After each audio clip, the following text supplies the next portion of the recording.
السلام عليكم ورحمة الله وبركاته. أهلا بيكم، وحشتوني جدا جدا جدا.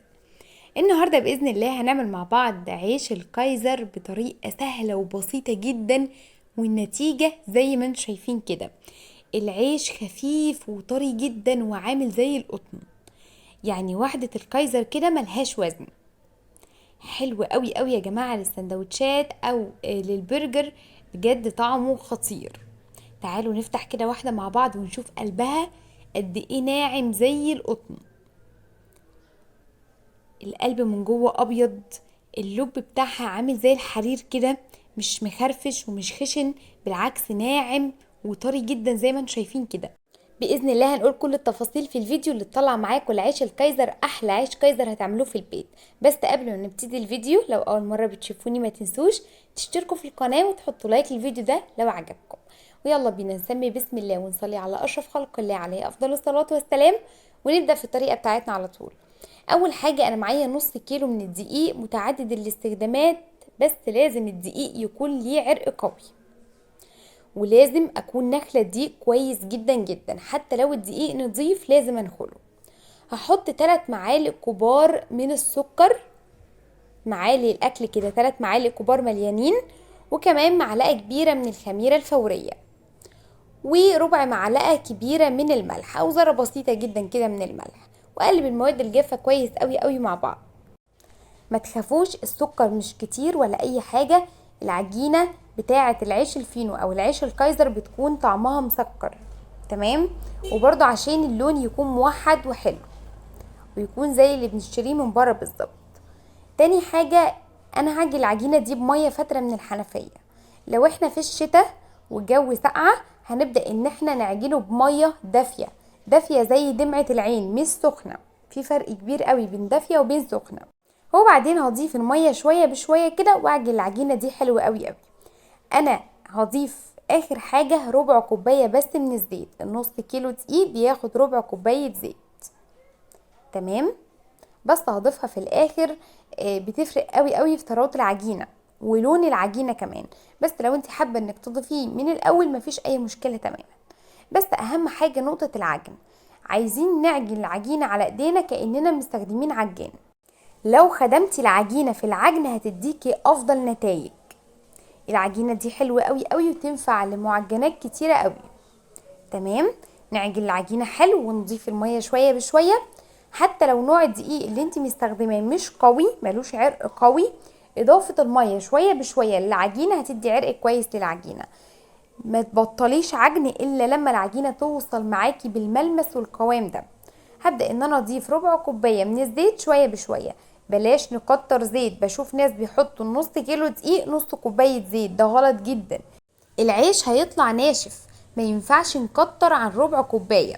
ربع كوبايه فيما تحت، يعني انت تقدري تحطي 3 معالق زيت بس، تقدري تحطي ربع كوبايه انت ومقدرتك، تمام. وبعدين اول ما هتضيفي الزيت كده هتلاقي العجينه اتقطعت، مفيش اي مشكله، كملي عجن، هتشرب الزيت وهتتلم وهتبقى زي الفل، وهتوصل معانا بالشكل ده كده.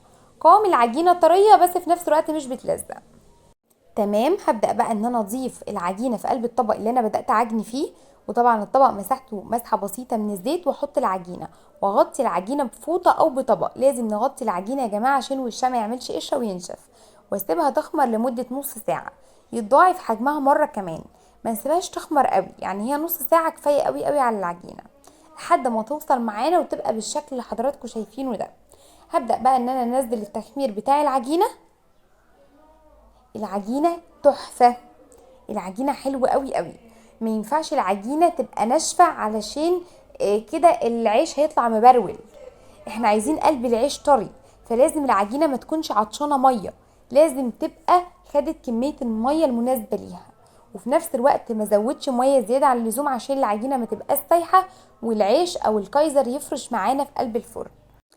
الاسباب اللي بتخلي العيش يفرش في الفرن، اول حاجة ان انا بعد ما بشكله بسيبه يخمر كتير، ده غلط. مدة التخمير ما تزيدش من نص ساعة لساعة الا ربع في الوقت اللي احنا فيه ده، خلاص. تاني حاجة الدقيق يكون له عرق قوي.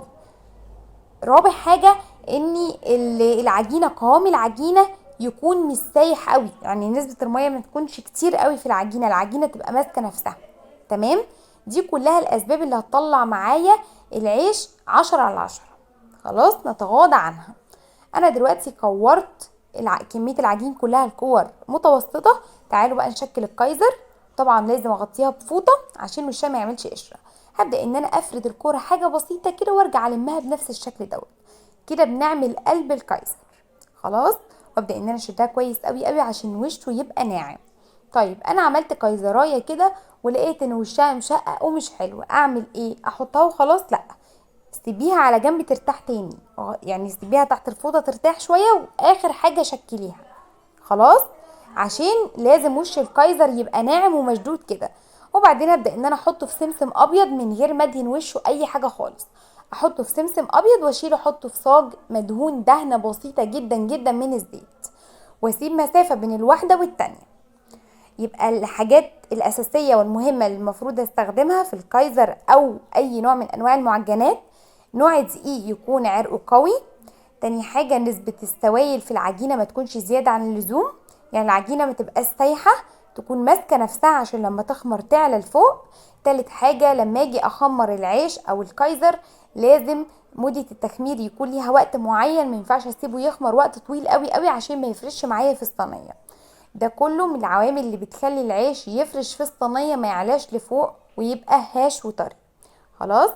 طيب هي دي طريقه تشكيل الكايزر، ان انا بفرد فرده بسيطه خالص وبرجع الم العجينه تاني واحطها في السمسم واحطها في الصاج لحد ما تخمر. مده التخمير يا جماعه قد ايه؟ مده التخمير من نص ساعه لساعه الا ربع. لازم الكايزر يتضاعف حجمه مره كمان، بس ما تسيبوش بقى يعلى ويفرش في الصاج ويبقى شكله مش مظبوط. خلاص.